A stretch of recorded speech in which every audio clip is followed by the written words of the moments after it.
الحمدللہ نحمدہ ونستعینہ ونستغفرہ ونؤمن بہ ونتوکل علیہ ونعوذ باللہ من شرور انفسنا ومن سیئات اعمالنا من یہدہ اللہ فلا مضل له ومن یضللہ فلا ہادی لہ واشہد ان لا الہ الا اللہ وحدہ لا شریک لہ واشہد ان محمدا عبدہ ورسولہ صلی اللہ علیہ وآلہ وسلم اعوذ باللہ من الشیطان الرجیم بسم اللہ الرحمن الرحیم یا ایہا الرسول بلغ ما انزل الیک من ربک اما بعد فإن خیر الحدیث کتاب اللہ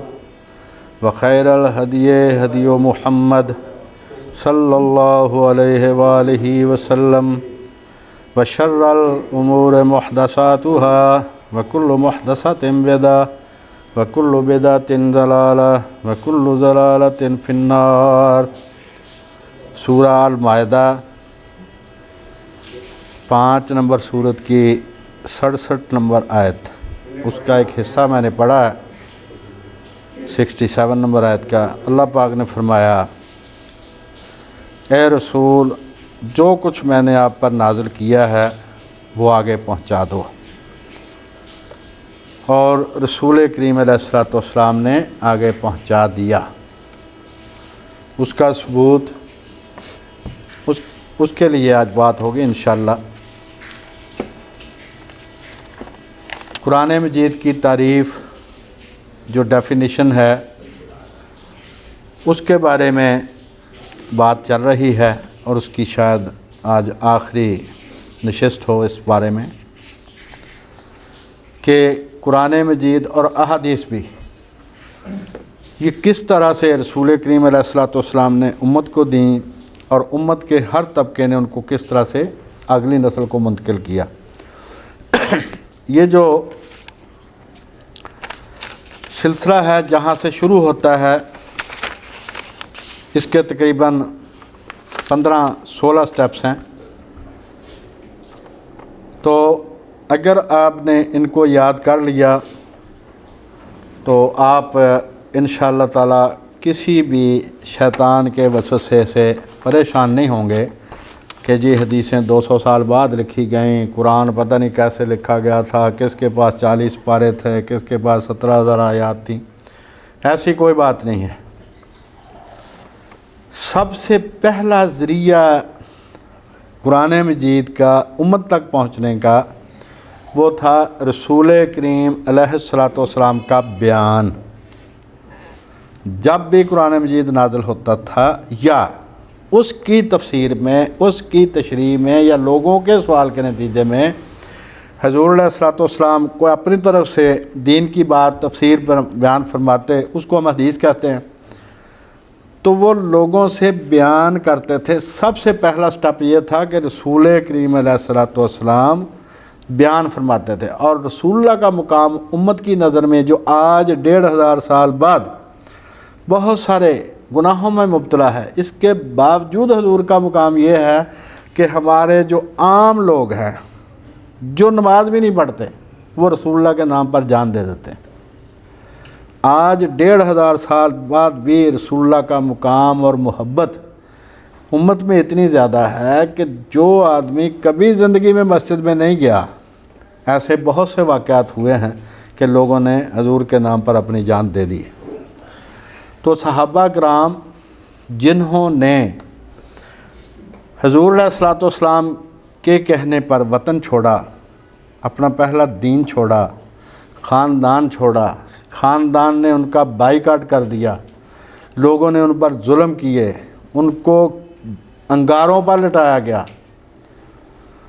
ان کو قتل کر دیا گیا، ان کے ماں باپ کو، انہوں نے پھر بھی دین نہیں چھوڑا، پھر انہوں نے حضور کے کہنے پر وطن چھوڑا، بائیکاٹ برداشت کیے، جنگیں لڑیں۔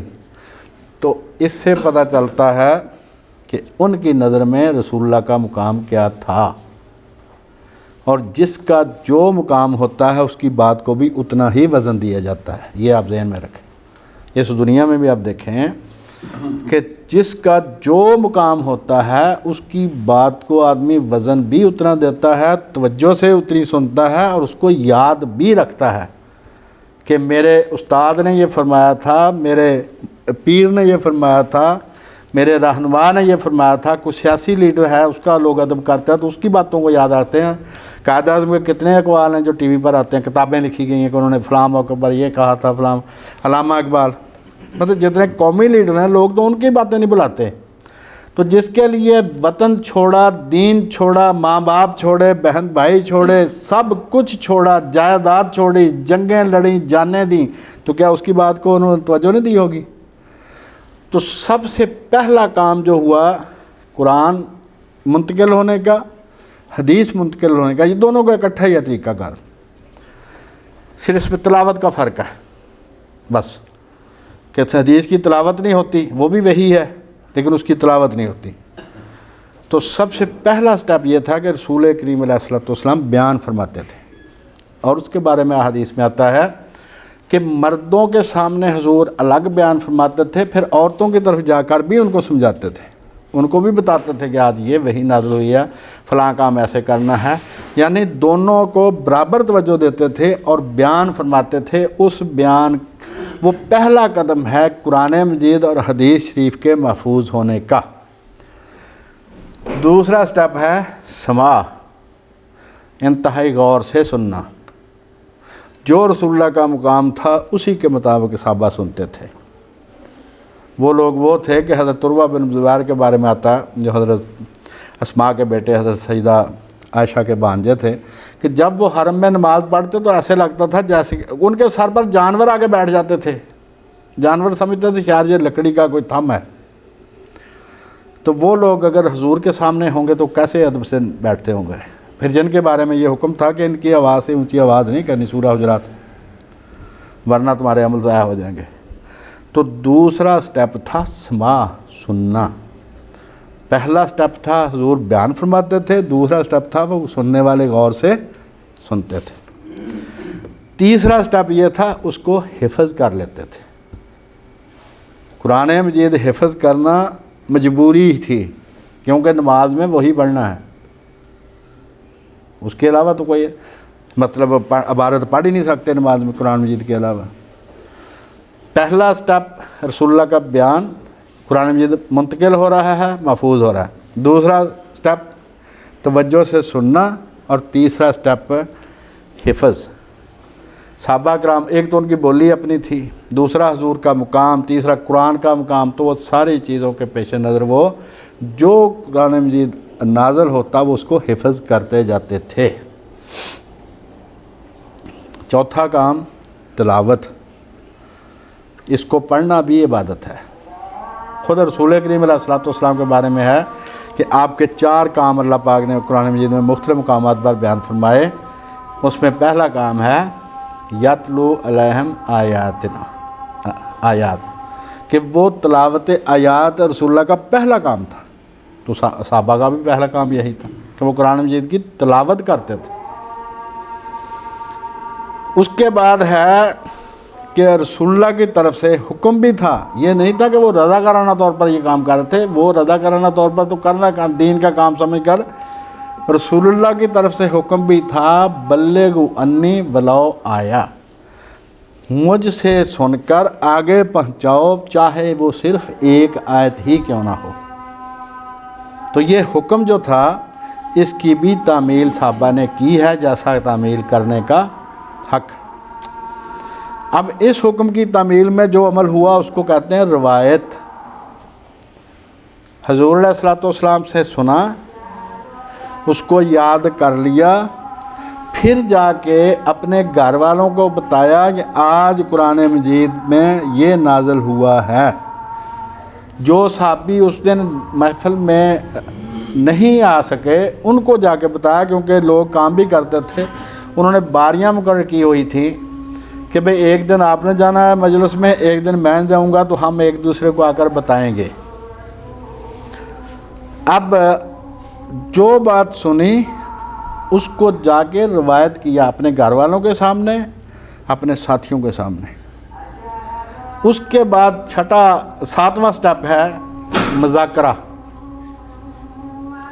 کہ اس کو دہرانا، ریویژن، ریپیٹ کرنا، کہ صحابی ایک دوسرے کے ساتھ بیٹھ کر یا اپنے گھر والوں کے ساتھ بیٹھ کر جتنا پیچھے یاد کیا ہوتا تھا اس کو دہراتے تھے۔ جیسے ہمارے حافظ جو ہیں رمضان میں وہ عموماً عصر کے بعد بیٹھ جاتے ہیں اور جو سپارہ انہوں نے سنانا ہوتا ہے وہ اس کو 2 آدمی بیٹھ کر ریوائز کرتے ہیں۔ اس کو کہتے ہیں مذاکرہ، یاد دہانی، یاد کرنا۔ پھر اس میں یہ بھی تھا کہ اللہ تعالیٰ نے گارنٹی لی ہے، اللہ تعالیٰ نے ضمانت دی ہے اور اللہ تعالیٰ نے اپنے ذمے لیا ہے کہ انا نحن نزلنا الذکر وانا لہ لحافظون، یعنی خدا تعالیٰ نے اپنے ذمے یہ لے لیا کہ یہ ذکر ہم نے نازل کیا ہے اور ہم ہی اس کی حفاظت کریں گے۔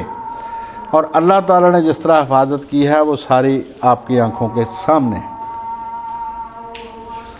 پھر یہ کہ اس کی کتابت، جو صحابہ لکھنا جانتے تھے وہ اس کو ساتھ ساتھ لکھ بھی رہے تھے۔ اور یہاں سے آپ ایک غور سے بات سن لیں اور اس کو اپلائی کریں۔ کوئی آپ سے پوچھے اس کو بھی بتائیں کہ بھائی اگر کسی نے سن لیا، اس کو حفظ کر لیا، اس کو پڑھ لیا، اس کو آگے بتا دیا، اس کی یاد دہانی مذاکرہ بھی کر لیا اور اس کو لکھ بھی لیا، پھر نماز میں بھی دہرایا، اپنے عمل میں بھی لے آیا، تو کیا وہ سبق اس کو بھولے گا؟ اگر کوئی اسٹوڈنٹ استاد سے لیکچر سنتا ہے کلاس میں، اس کو یاد بھی کر لیتا ہے، لکھ بھی لیتا ہے، دوسرے کے ساتھ بیٹھ کے اس کو ریپیٹ بھی کرتا ہے، دوبارہ بھی یاد کرتا ہے، اس کو لکھ بھی لیتا ہے، یعنی 5-6 سٹیپ وہ کر لیتا ہے، کہ اس کو وہ سبق بھولے گا؟ حالانکہ وہ دنیا کا کام ہے، یہ دین کا کام ہے، جس کے ہر حرف پر 10 نیکیاں بھی ہیں ساتھ۔ تو جن صحابہ کو لکھنا آتا تھا انہوں نے اس کو لکھ بھی لیا۔ اس کے بعد ہے عمل افراد۔ اس میں 2 طرح کے ہیں حکم قرآن مجید میں۔ ایک تو پرسنل لاز ہیں انسان کے لیے، بے نماز پڑھنی ہے، روزہ رکھنا، حج کرنا، زکوٰۃ دینی، وہ اس کی ذات تک ہے۔ کچھ ہے معاشرتی اور قومی سطح کے احکام۔ تو جو ذاتی کام کرنے والے ہیں، جب قرآن مجید نازل ہوا اس کو یاد بھی کر لیا، اس کو عمل میں لانا مجبوری ہے، کیونکہ اسی کے مطابق کام کرنا ہے آپ۔ تو وہ قرآن مجید جتنا اترا، جتنا نازل ہوتا جاتا تھا، وہ انسانوں کے انفرادی عمل میں بھی شامل ہو جاتا تھا، جس میں سے پہلا سٹیپ ہے نماز میں پڑھنا، دوسرا سٹیپ ہے اس کی تلاوت۔ 5 نمازیں ہیں، 5 نمازوں میں قرآن ہی پڑھا جاتا ہے، اس کے علاوہ تو کوئی عبادت پڑھی نہیں جاتی۔ عمل افراد میں آ گیا، یعنی ایک ایک شخص کے ذاتی طور پر، انفرادی طور پر عمل میں آ گئی وہ عبادت، لہذا وہ بھول نہیں سکتی۔ پھر ہے عمل حکومت۔ حضور علیہ الصلوۃ والسلام جب مدینہ تشریف لے گئے ہیں تو وہاں پر جاتے ہی مسلمانوں کی حکومت بن گئی۔ حضور علیہ الصلوۃ والسلام وہاں پر 10 سال تشریف فرما رہے اور 10 سال ہی آپ نے حکومت فرمائی ہے اپنی وفات تک۔ تو جتنے حکم احکام معاشرے کے متعلق تھے، عدالت کے متعلق تھے، جنگ کے متعلق تھے، خزانے کے بارے میں تھے، حکومت چلانے کے بارے میں تھے، انٹرنیشنل لا کے بارے میں تھے، ان سب پر عمل کرنا مجبوری تھی۔ اگر نبی نہیں عمل کرتے تو اور کون کرے گا؟ تو آپ نے قرآن مجید کے ہر حکم پر عمل کر کے دکھا دیا۔ تو عمل افراد یعنی ذاتی حیثیت میں جو حکم تھے، اور عمل حکومت، یہ دونوں بھی قرآن مجید کے محفوظ رہنے کا سبب اور بہت بڑا سبب بنے۔ بے ادھر سے سنا، یاد کر لیا، اب عمل میں لے آیا، اور روزانہ 5 ٹائم عمل میں لانا اس کو، یہ کم از کم ہے۔ ورنہ تو صحابہ تہجد بھی پڑھتے تھے، نفل بہت زیادہ پڑھتے تھے۔ اب یہ ہے مسلمانوں کا بیان، لیکن اللہ پاک نے فرمایا کہ میں نے ہی یہ ذکر نازل کیا ہے اور میں ہی اس کی حفاظت کروں گا، تو اس نے ایک نشانی باقی رکھ لی، مخطوطے۔ ایک صحابی نے قرآن مجید لکھا تھا، وہ قرآن مجید پھرتا پھراتا مصر پہنچ گیا، اور ابن حجر کے دور میں ایک آدمی نے کہا کہ میں نے اپنی آنکھوں سے دیکھا اس کو، تو وہی ہے یا کوئی اور ہے؟ کچھ ورقے ایک انگریز کو، کیونکہ انہوں نے پوری دنیا سے مخطوطے اکٹھے کیے ہیں ہر مذہب کے، ان کے پاس پیسے تھے، جب یہ نوآبادیاتی نظام تھا پوری دنیا کی دولت انہوں نے لوٹی ہے، اور اس سے انہوں نے یہ کام بھی کیا ہے کہ مذاہب کا اندازہ لگاؤ کس مذہب میں جان ہے، انہوں نے اندازہ لگا کہ انہوں نے کہا یہ اسلام میں جان ہے، لہذا اسی کا رد کرو۔ اب لفظ جو مستشرق ہے، اورینٹلسٹ ہے، اس کا اصل میں تو مطلب یہ ہے شرق شناسی، مشرقی علوم کے بارے میں واقفیت، لیکن دراصل پریکٹیکلی اس کا مطلب یہ ہے رد اسلام۔ پریکٹیکلی انہوں نے یہی کیا ہے۔ وہ کہتے ہیں کہ ہم قلم کی صلیبی جنگ لڑ رہے ہیں، اب تلوار سے نہیں صلیبی جنگ ہم لڑ رہے ہیں، ہم پین سے لڑ رہے ہیں، لہذا اسلام کا رد وہ۔ اب اس کو کرنے کے لیے ان کو جو جہاں سے ملا انہوں نے تحقیق کی انتہا کر دی، وہ اس لیے کہ ان کو فنڈ بھی ملتے تھے۔ ایک آدمی نے، بروکلمان نے 50 سال میں 5 جلدیں لکھی ہیں تاریخ ادب عربی،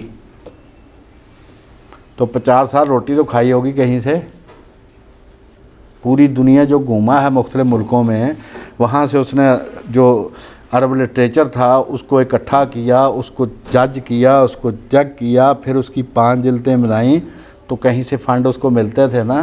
وہ اب بھی یہ کام کر رہے ہیں کہ جس نے پی ایچ ڈی کرنی ہوتی ہے، مثال کے طور پر ڈاکٹر اوشا سانیال ہندو ہے، ہندوستان کی رہنے والی ہے لیکن امریکی شہری ہے، اس کو انہوں نے دیوبند پر پی ایچ ڈی کروائی ہے، اپنا یہ بریلویت پر پی ایچ ڈی کروائی ہے، ادارے نے، امریکہ کے ادارے نے، فنڈ انہوں نے اور اتنے فنڈ دیے کہ وہ مہینوں کے حساب سے پاکستان میں رہی ہے۔ وہ ایک غیر ملکی جب پاکستان میں آ کے رہتا ہوٹل میں ہی رہنا ہے نا، اس نے سفر بھی کیا، اس نے پورے پاکستان کا، ہندوستان کا سفر کیا، اور اس کے بعد اتنا سا مقالہ ہے اس کا، کئی سال اس کو لگے ہیں، تو اس کو کسی نے فنڈ دیا تو اس نے کام کر دیا۔ ہمارے کیا ہے، ابھی پرسوں پتہ چلا کہ ایک بزرگ نے 3 جلدوں میں انتہائی اعلیٰ کتاب لکھی ہے، اور اس میں ان کے لگے 4-5 سال، اور اس سے پہلے جو ان کی کتاب تھی وہ بھی بڑی اعلیٰ تھی علمی طور پر۔ تو کتاب کا پہلا سیٹ کو لے کے گیا، اس نے جا کے PDF بنایا، فیس بک پر دے دیا ہے، اور وہ اب اس کی کتاب کوئی نہیں لے رہا، اس نے 4 لاکھ روپیہ کسی سے قرضہ لے کر چھپوائی ہے وہ کتاب۔ ہم ہیں یہ کرتے۔ اب کیا وہ آدمی، پہلے تو وہ سوچے گا میں قرضہ اتاروں، قرضہ اتارنے کے بعد کیا وہ اپنی نسلوں کو نصیحت نہیں کر سکے کہ اسلام کی حمایت کرنے کی ضرورت نہیں، دنیا میں روٹی کماؤ، اپنا ٹائم پاس کرو۔ وہ کہتا ہے یار میں غریب آدمی میں 4 لاکھ کہاں سے دوں گا؟ اور جس کو انہوں نے بات کی، انہوں نے پھر اپنے طور پر کوشش کی بھی، یار کسی کو کہا یار تم 10 سیٹ اس کے خرید لو، کسی کو کہا یار تم 20 خرید لو، 2-4 یار خرید دو اس کے پیسے، تو کچھ تو پورے ہوں یار۔ تو بھائی مخطوطے ان کو پوری دنیا سے انہوں نے اکٹھے کیے ہیں۔ تو مصر میں وہ گیا تھا کہ دکاندار کے پاس قرآن مجید کا پرانے ورقے پڑے ہوئے تھے، وہ بھی لے گیا وہ۔ انہوں نے یہ اس کا پتہ چلتا ہے یہ کتنا پرانا، کاربن ٹیسٹ سے کاربن کی تہ جم جاتی ہے پرانی چیزوں پر، چاہے وہ کاغذ ہو، چاہے وہ انسان کی کھوپڑی ہو، انسان کی ہڈی ہو، کوئی بھی چیز ہو، لوہا ہو پرانا، تو اس پر کاربن کی تہ جم جاتی ہے، اس سے پتہ چل جاتا تھا کہ کتنا پرانا ہے۔ یہ کاربن سے پتہ چلتا ہے، ورنہ کو ان کو غیب کا علم نہیں ہے کہ یہ انسان کا یہ کھوپڑی جو 75 سال پرانی ہے۔ تو انہوں نے کاربن ٹیسٹ کیا برطانیہ میں، تو ان سے پتہ چلا کہ 30 ہجری سے پہلے کے ہیں، خلافت راشدہ کے دور کا ہے وہ قرآن مجید۔ تو مخطوطے بھی اس بات کا ثبوت ہیں کہ قرآن مجید کا متن لگاتار چلا رہا اور رسول اللہ کے دور میں لکھا گیا تھا۔ پھر یہ کہ غلط روایت پر وعید، حضور نے فرمایا جو میرا نام لے کر جان بوجھ کر جھوٹ بولے اس کا ٹھکانہ دوزخ، اور یہ متواتر حدیثوں میں سے ہے، متواتر جس کے بے شمار راوی ہیں جس کے، تو جو قرآن جعلی بنائے گا اس کے لیے کیا وعید ہوگی؟ جو رسول اللہ کی بات، حضور بہرحال بندے ہی ہیں نا اللہ کے، لیکن جو اللہ کی بات اللہ کے نام پر جعلی آیت بنا گیا تو اس کے لیے کیا وعید ہوگی؟ تو یہ وعید جو تھی اس نے بھی مسلمانوں کو قرآن مجید میں حدیث میں ہیرا پھیری کرنے سے روکا۔ تو اب جو احادیث تھیں ان میں دو سٹیپ دوسرے ہیں، وہ یہ کہ تدوین اور تصنیف، یہ دونوں موضوع ایک ہی بات میں مکمل ہو جائیں گے انشاءاللہ آج، کہ قرآن مجید اور حدیث کیسے جمع ہوئیں، کیسے منتقل ہوئیں اگلی نسلوں کو۔ تو پہلا سٹیپ تھا تدوین، کمپائلیشن، کہ جہاں جہاں سے صحابہ کے شاگردوں کو حدیثیں ملی انہوں نے جمع کر لی، اس سے اگلی نسل نے ان کو تصنیف کیا۔ تصنیف کیا ہوتی ہے؟ باب بنا کر چیپٹرائزیشن کر کے ان کو الگ الگ موضوعات کے تحت کتاب کی شکل میں لے کے آئے، جیسے کہ بخاری مسلم اس وقت ہیں۔ تو یہ جو کہتے ہیں نا کہ 200 سال کے بعد، بھائی وہ پیچھے سے سلسلہ سارا لگاتار چلا آ رہا تھا۔ دریائے سندھ یہ کوئی نیا نہیں بنا کہ اب اس پر تربیلا ڈیم حکومت نے بنایا تو نیا وہ ایجاد ہوا تھا، وہ جب سے دنیا بنی وہ دریا چل رہا ہے، بند اب بنا ہے۔ تو حدیثیں حضور کی پہلے دن سے موجود تھیں، ان پر عمل ہو رہا تھا۔ نماز، روزہ، حج، زکوٰۃ کے صرف لفظ آئے ہیں قرآن مجید میں، اس کا طریقہ تو رسول اللہ نے بتایا، وہ حدیث میں موجود ہے۔ مسلمان نماز پڑھ رہے تھے 200 سال، کچھ چھوڑی نہیں تھی انہوں نے۔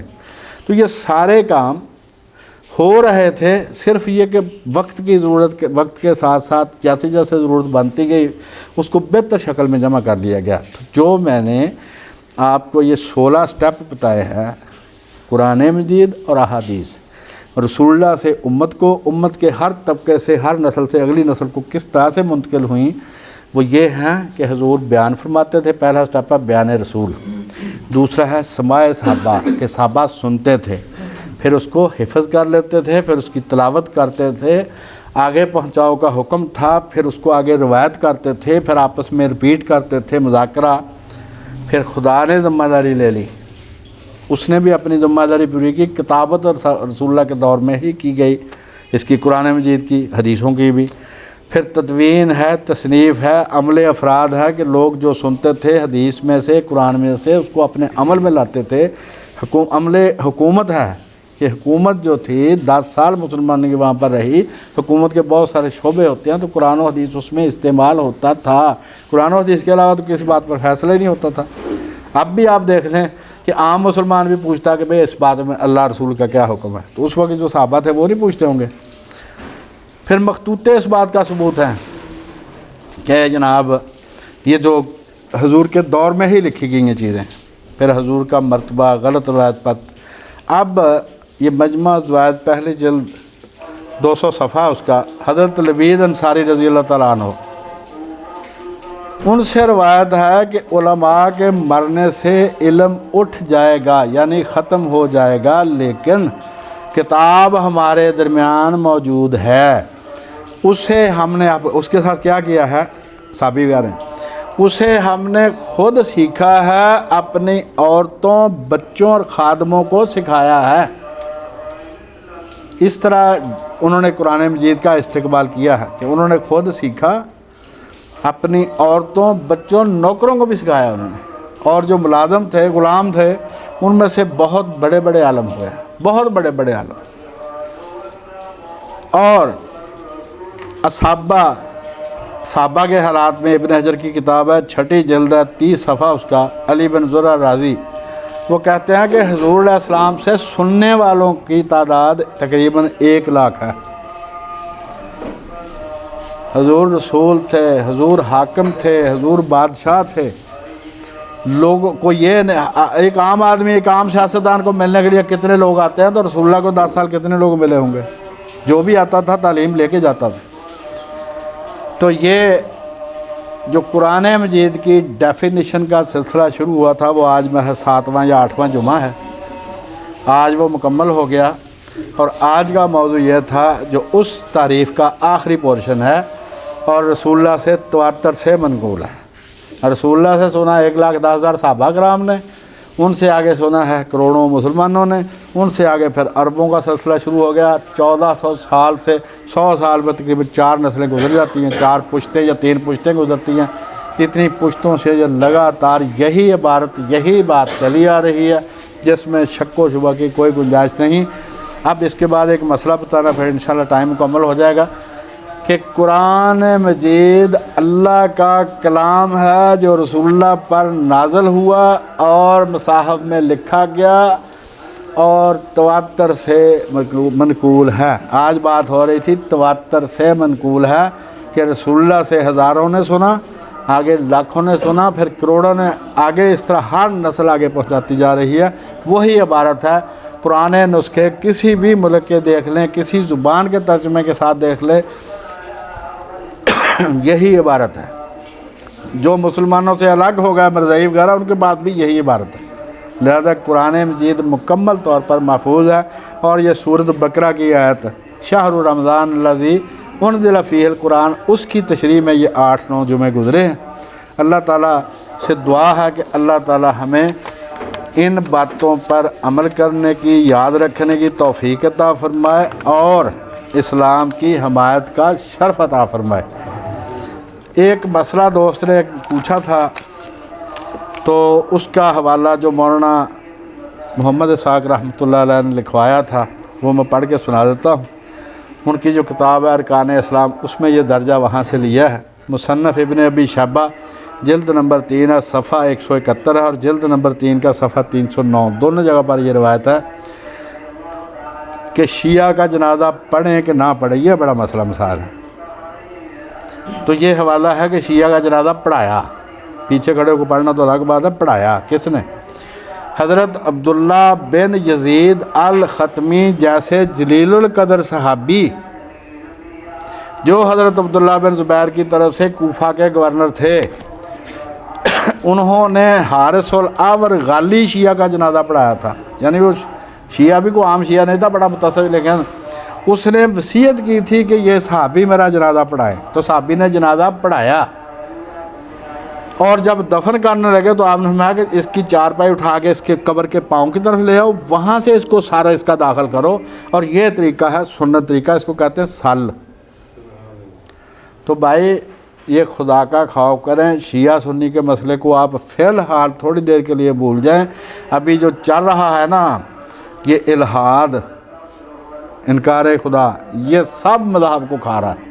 آپ تو مسالے کی بات کرتے ہیں، یہ سب مذہب کو کھا رہا ہے۔ تھوڑا دھیان دیں اس کام کا، اس کو سیکھیں، اس کا رد سیکھیں، اپنے بچوں کو اس طرف لگائیں، تاکہ یہ جو مسالک ہیں، یہ جتنے بھی برے آپ کی نظر میں ہوں گے، ہیں تو کلمہ کو نا، کلمہ تو پڑھتے ہیں نا، رسول اللہ کو رسول مانتے ہیں، کسی اور کو تو نہیں مانتے۔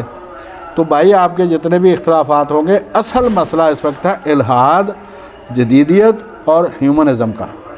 وہ ایسا فتنہ ہے ابلیس کا تیار کردہ کہ وہ سارے مذاہب کو ایک طرف سے کھا رہا ہے، وہ اس طرح توجہ دیں۔ اور یہ جو حوالہ ہے نا مصنف ابن ابی شیبہ کا، میں نے پہلے ریکارڈ کروا دیا، اور اس شیعہ کے بارے میں امام زاہبی جو ہمارے محدثین کے سردار ہیں، سنیوں کے محدثوں کے سردار ہیں، امام زاہبی نام ہی کافی ہے، وہ لکھتے ہیں اس حارث الاعور شیعہ کے بارے میں کہ وہ علامہ تھا، امام تھا، فقیہ تھا، کثیر العلم تھا۔ سیر اعلام النبلاء جلد نمبر 4 ہے، صفحہ 391۔ تو تھوڑا سا نرمی پیدا کریں، جو نظریہ ہے یہ اس دنیا سے کبھی ختم نہیں ہوگا، چاہے وہ نظریہ اچھا ہے، چاہے وہ نظریہ برا ہے، وہ دنیا میں رہیں گے۔ نہ سنی شیعوں کو ختم کر سکتے ہیں، نہ شیعہ سنیوں کو ختم کر سکتے ہیں، یہ سارے قیامت تک باقی رہیں گے۔ جو اصل کرنے کا کام ہے وہ ہے شیطان کا جو تیار کردہ نظام الحاد ہے، جدیدیت، ماڈرنٹی اور ہیومنزم، اس کی طرف توجہ دیں۔ جو پڑھے لکھے بچے ہیں وہ اس کام کو سیکھیں اور اس کا رد کرنے کی، اس کا جواب دینے کی کوشش کریں، ورنہ وہ کہتے ہیں کہ یار تم مسالک کو رو رہے ہو۔ وہ ایک ایسا وہ داہریے والی بات کہ اس کو ایران میں ایک داہریے کو، اس کا داہریہ کو اس کو پتہ نہیں تھا، اس کو ایک عیسائی پادری نے اس کو کہا کہ بیٹے پر ایمان لے آ، تو تو نجات پا جائے گا۔ اس نے کہا تو مجھے بیٹا منوانا چاہ رہا، میں تو باپ کو ہی نہیں مانتا، میں تو خدا کو ہی نہیں مانتا، تو مجھے نبی منوانا چاہ رہا۔ تو بھائی اصل صورتحال اس وقت ہے یہ، ہر بات میں روشن خیالی کا مطلب ہے ہیومنزم، یہ اس کی پیک ہے روشن خیالی کی، ہیومنزم۔ ہیومنزم کا مطلب کیا ہے؟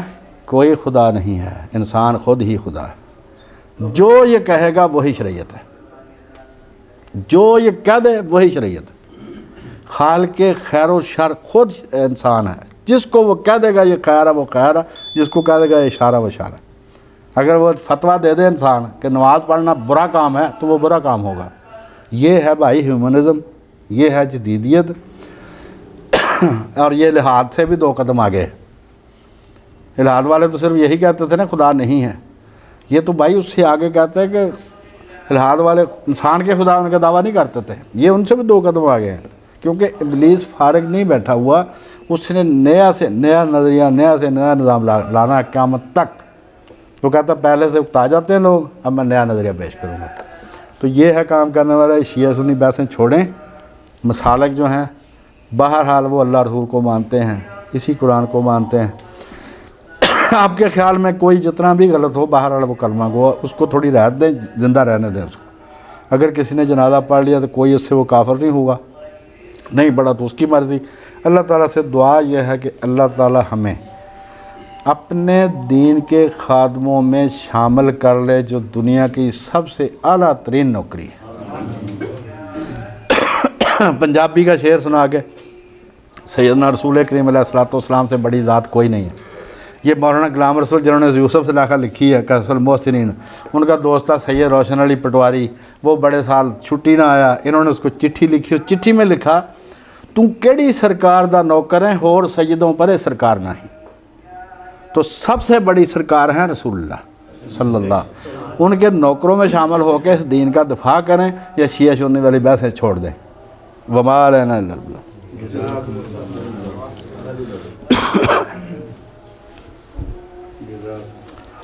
الحمدللہ رب العالمین الرحمن الرحیم، اللہم صلی علی محمد وعلی آل محمد کما صلیت علی ابراہیم وعلی آل ابراہیم انکا حمید مجید، اللہم بارک علی محمد وعلی آل محمد کما بارکت علی ابراہیم وعلی آل ابراہیم انکا حمید مجید، رب اجعلنی مقیم الصلاۃ ومن ذریتی ربنا وتقبل دعا، ربنا اغفر لی ولوالدی وللمؤمنین یوم یقوم الحساب، اللہم اشف انت الشافی لا شفاء الا شفاؤک شفاء لا یغادر سقما، ربنا آتنا فی الدنیا حسنۃ وفی الآخرۃ حسنۃ وقنا عذاب النار، یا ذا الجلال والاکرام یا حی یا قیوم برحمتک نستغیث، اصلح لنا شاننا کلہ ولا تکلنا الی انفسنا طرفۃ عین ولا الی احد من خلقک ابدا، سبحان ربک رب العزۃ عما یصفون وسلام علی المرسلین والحمد للہ۔